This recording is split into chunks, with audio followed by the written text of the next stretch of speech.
అయితే కాంగ్రెస్ పార్టీని మీరు వీడి టీఆర్ఎస్లోకి వచ్చారు, ప్రస్తుతం మంత్రి అయ్యారు, డిప్యూటీ సీఎం అయ్యారు కదా. అంటే మిమ్మల్ని అంతగా ఆదరించిన, అంటే 33,000 ఒకసారి 58,000 మెజార్టీ ఇచ్చిన స్టేషన్ గన్పూర్ నియోజకవర్గ ప్రజల రుణం ఎలా తీర్చుకున్నారు మీరు? అంటే ఎలాంటి అభివృద్ధి కార్యక్రమాలు చేశారు అక్కడ మీరు? ఒకందుకు కేసీఆర్ గారు ఉప ముఖ్యమంత్రి ఇచ్చాడు. సో నా అంబిషన్ నెరవేరింది హెల్త్ మినిస్టర్గా. కారణం ఏదైనప్పటికీ ఉప ముఖ్యమంత్రి పోయిన తర్వాత ఆ స్థాయిలో ఎక్స్పోజ్ అయిన నేను నియోజకవర్గానికే పరిమితం అయ్యాను. నియోజకవర్గంలో కేసీఆర్ ఏమన్నాడంటే, నువ్వు నియోజకవర్గంలో బాగా పని చేసుకో, ఆ నియోజకవర్గంలో ఎవరు కూడా ఏలు పెట్టరు, ఏ పని ఉన్నా నా దగ్గరికి రా, నువ్వు నేను నీకు పని చేసి పెడతా. ఆయన ఇచ్చిన హామీ నాకు. సో నీ స్థాయి తగ్గకుండా మళ్ళీ అవకాశం ఇస్తాను, అప్పటి వరకు నియోజకవర్గం పని అంటే విధేయత. అంటే ఏ నాయకుడి దగ్గర ఉంటే ఆ నాయకుడు అడుగుజాడల్లో నడవడం, ఆరాధించడం, లేకపోతే ఆయన గొప్పగా చెప్పడం, ఆ పార్టీని గొప్పగా చేసుకోవడం, ఆ విధానాలను గొప్పగా చెప్పే క్రమంలో సో నేను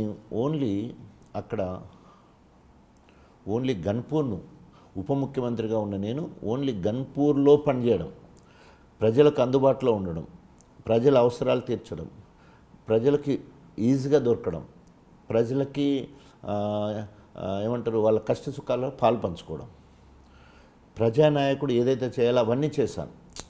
నా జీవితంలో టీచర్లను నేను ఎప్పుడు మర్చిపోను. ఇది ఎందుకు చెప్తున్నా అంటే, ఒక్కటేమో ముందు చెప్పినట్టు నేను డాక్టర్ అవ్వడానికి చదవడానికి కారణం ఇంద్రసేన రెడ్డి అవుతే, నేను కాంగ్రెస్ పార్టీకి రాజీనామా చేసి టీఆర్ఎస్ పార్టీలో పోవడానికి ఇంకో టీచర్ ఇంద్రసేన రెడ్డి అయిన అయితే ఈయనే వర్ధారెడ్డి సార్. ఈయనేమన్నాడు, రెడ్లే మీకు సహాయపడ్డారు. అఫ్కోర్స్ ఆ రోజులలో చదువంతా రెడ్ల చేతుల్లో ఉన్నది. అప్పుడు టీచర్లు 40 ఏళ్ళ కింద చూస్తే మిగతా వాళ్ళు చదివే తక్కువ కదా. ఇవాళ ఒకసారి పర్సెంటేజ్ చూస్తే నేషనల్ స్థాయిలో చూస్తే బ్రాహ్మణ్ 78% ఉద్యోగస్తులు ఉన్నారు, బీసీలలో 7%, 55% పాపులేషన్ ఉంటే 7%, ఎస్సీలు 15% ఉంటే 8% ఉద్యోగం చేస్తున్నారు. బీసీలు ఎంత వెనుకకున్నారు ఉద్యోగాలు. రెడ్డిలు ఇప్పుడు మన క్యాబినెట్లో కానీ ఎమ్మెల్యేలు కానీ వాళ్ళ పర్సెంటేజ్ ఎంత, వాళ్ళకున్న పర్సెంటేజ్ ఆఫ్ ఓట్స్ ఎన్ని, పాపులేషన్ ఎంత, ఇవాళ ఎంతమంది ఎమ్మెల్యేలు ఉన్నారు. సో కాబట్టి వాళ్ళది ఎప్పుడు రాజకీయంగా వాళ్ళు ఎప్పుడు ముందే ఉంటారు, అట్లాగే విద్యాపరంగా ఉంటారు. సేవలు చేసిన వాళ్ళు కూడా, ముఖ్యమంత్రులు కూడా రెడ్డిలే కదా, అందరూ కూడా చాలా వేలమా రెడ్డి ఇప్పుడున్న పరిస్థితి. అంటే ఆ జోలికి పోవట్లే. కానీ విషయం ఏంటంటే, వర్ధారెడ్డి సార్ ఎందుకురా పార్టీలో ఉన్నావు, నువ్వు ఒక్కసారి కాంగ్రెస్కు రాజీనామా చేసి తెలంగాణ జెండా పట్టుకొని భవిష్యత్తు ఎట్లుండదు చూడని జస్ట్ క్యాజువల్గా అన్నాడు. కానీ ఒక విద్యార్థిగా ఆ మాటను తీసుకొని రాజీనామా చేయడంతో ఈ రాష్ట్రానికి ఉప ముఖ్యమంత్రి కాగలిగాను. తర్వాత ఉప ముఖ్యమంత్రి పోయిన తర్వాత బాధలలో ఉండి, వైరాగ్యం ఉండి, ఏం చేయాలో తెలియని పరిస్థితులలో ఒక టీచర్, లేడీ టీచర్, మా స్కూల్ శివునిపల్లి, స్టేషన్ గన్పూర్ శివునిపల్లి స్కూల్లో టీచర్ 3 నెలలు 4 నెలలు ప్రోగ్రాం పిలిస్తే పోలే, 3వ ప్రోగ్రాం పోతే ఆ టీచర్ అన్నది, సార్ మేమైతే అదృష్టవంతులం సార్ అంటే. మా ఉప ముఖ్యమంత్రి పోతే అదృష్టవంతులు అంటుంది ఏంది అని నేను అనుకున్నాను. మేమైతే అదృష్టవంతులం సార్, మీరు ఉప ముఖ్యమంత్రి ఉంటే మాకు దొరికేవాళ్ళు కాదు, మొత్తం తెలంగాణ మొత్తం తిరిగేవాళ్ళు. ఇవాళ మీరు ఎమ్మెల్యేగా మాత్రమే ఉన్నారు కాబట్టి మా స్కూల్కి రాగలిగారు, మొత్తం ప్రోగ్రామ్ చేయగలుగుతున్నారు, మేము చాలా సంతోషంగా ఉన్నాం సార్ అని చెప్పి ఆ మాట అన్నప్పుడు ముందు కొంచెం బాధపడ్డా సంతోషం అన్నందుకు. మళ్ళీ తర్వాత చాలా గ్రేట్గా ఫీల్ అయ్యాను.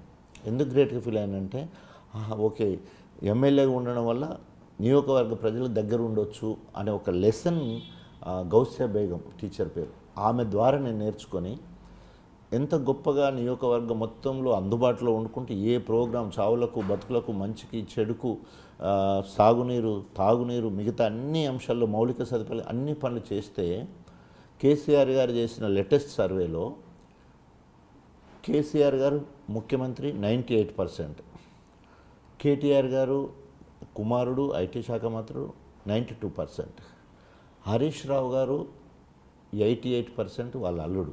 వీళ్ళు ముగ్గురు త్రిమూర్తులు ఇవాళ మొత్తం తెలంగాణ రాష్ట్రానికి త్రిమూర్తులు. సో వాళ్ళు రావడం తప్పలేదు, వాళ్ళు సంతకం పెడితే పనులు అయిపోతున్నాయి. కేసీఆర్ గారి సంతకం ఆయన నియోజకవర్గం పనులు కాకపోవడం ఉండనే ఉండదు. ఏదైనా జెలిసితో ఓట్లు వేయకపోవచ్చు, కోపంతో ప్రతిపక్షాలను చేయొచ్చు, కానీ ఆయన నియోజకవర్గానికి పనులు జరుగుతాయి. కేటీఆర్ దగ్గర అన్ని పనులు జరుగుతాయి, అట్లాగే హరీష్ రావు దగ్గర కూడా అన్ని పనులు జరుగుతాయి. కానీ నా దగ్గర సో వాళ్ళ ముగ్గురు తర్వాత నాది స్థానం. అంటే 15 మంది మంత్రుల కంటే 100 మంది ఎమ్మెల్యేల కంటే I stood 4th with 86 marks.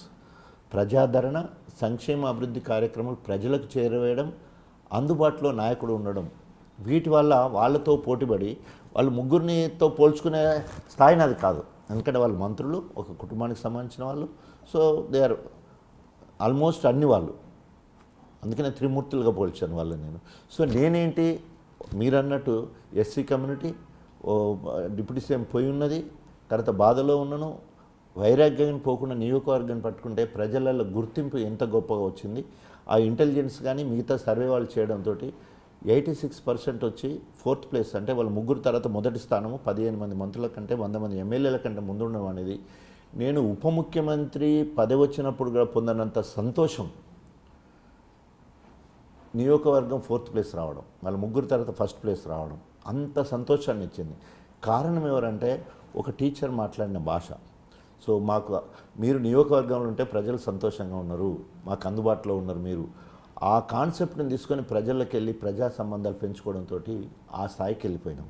So అందుకనే ఉప ముఖ్యమంత్రి పోయినా ఎట్లున్నామంటే ప్రజల్లో ప్రజా సమస్యలు పరిష్కరించడంలో తృప్తి. సో ఆటోమేటిక్గా ఓన్ చేసుకునే కార్యక్రమం, ఇన్నోవేటివ్ ప్రోగ్రామ్ చేయడం అనేక రకాలుగా. ఉదాహరణకి బాగా పనిచేస్తున్నంత ధైర్యం ఉన్నది కాబట్టి రచ్చబండ కార్యక్రమం పెట్టినాం. ప్రతి ఊర్లో ఉన్న మహిళా సంఘాలన్నిటికీ ఒక్క 5 లక్షలు పెట్టి మహిళా సంఘానికి భవనం ఇస్తామంటే మహిళలు అందరూ వచ్చి కూర్చున్నాడు. పార్టీ ఏదైనా అక్కడ ఉన్న సర్పంచ్, ఎంపీటీసీ మీ ఊర్లో ఏం పనులు జరిగినాయంటే అన్నీ కూడా టీఆర్ఎస్ ప్రభుత్వం చేసిన పనులు అనేక పనులు ఉన్నాయి. అది అయిపోగానే ఇంకేం అవసరాలు చెప్పు అంటే అప్పటిదప్పుడు మన దగ్గర డబ్బులు ఉంటే మంజూరు చేయడం, లేకపోతే వచ్చే బడ్జెట్లు ఇస్తానని చెప్పడం. గొప్పగా మొత్తం నియోజకవర్గం మొత్తంలో పోయిన కాలంలో ఎవరు చేయలేదు. ఓన్లీ నేను ఒక్కని మాత్రమే రచ్చబండ కార్యక్రమం చేసుకున్నాను. It's my own program. అయిపోయిన తర్వాత కేసీఆర్ గారు రైతులకు ఎప్పుడైతే 4,000 ఎకరాకు పసలకు ప్రకటించగానే రైతు సంక్షేమ యాత్ర అని ఒక కార్యక్రమం పెట్టాం. మొత్తము 9 రోజులు, అటు నవరాత్రులు అవుతున్నాయి మన వినాయకుడికి.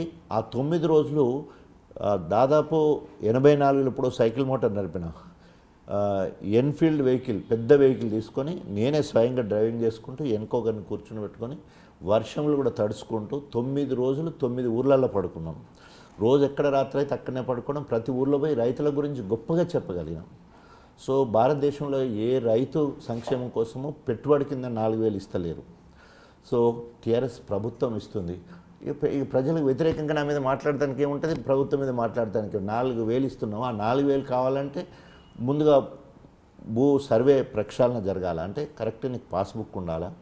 తర్వాత నువ్వు పంట వేస్తే, నీవు ఇంతకుముందు ఇన్పుట్ సబ్సిడీ లెక్క కాదు, నువ్వు పంట వేస్తే ఇస్తావు. నాకు ఎకరం, నాకు సర్వే నెంబర్లో భూములు చూస్తే ఇచ్చేది కాదు, నువ్వు ఎన్ని ఎకరాలు పంట చేసుకుంటే ఆ రకంగా ఇస్తావని చెప్పేసి. తర్వాత పెట్టుబడి ఇవ్వడం కాకుండా గిట్టుబాటు బాగా వచ్చేటట్టు చేస్తూ ఉంటుంది. రైతు సమన్వయ సమితిలు ఇస్తాను చెప్పి గొప్పగా చెప్పుకోవడానికి ఎక్కడ పోయినా కూడా సారు సైకిల్ మోటార్ మీద వస్తానని పెద్ద రిసీవింగ్. ఎక్కడ పోయినా, ఏ ఊర్లోకి పోయినా ఇట్స్ ఇన్నోవేటివ్ ప్రోగ్రామ్.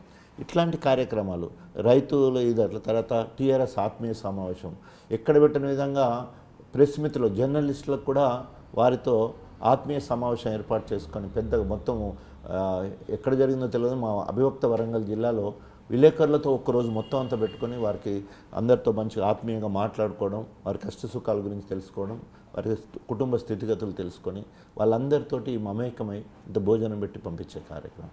సో ఇలాంటి ఇన్నోవేటివ్ కార్యక్రమాలు అనేకం చేయడంతో నేను అనుకుంటున్నా ఆ రకంగా 4th రంగం ప్రజలతో మమేకమైతే ఆటోమేటిక్గా రికగ్నేషన్ వస్తుంది.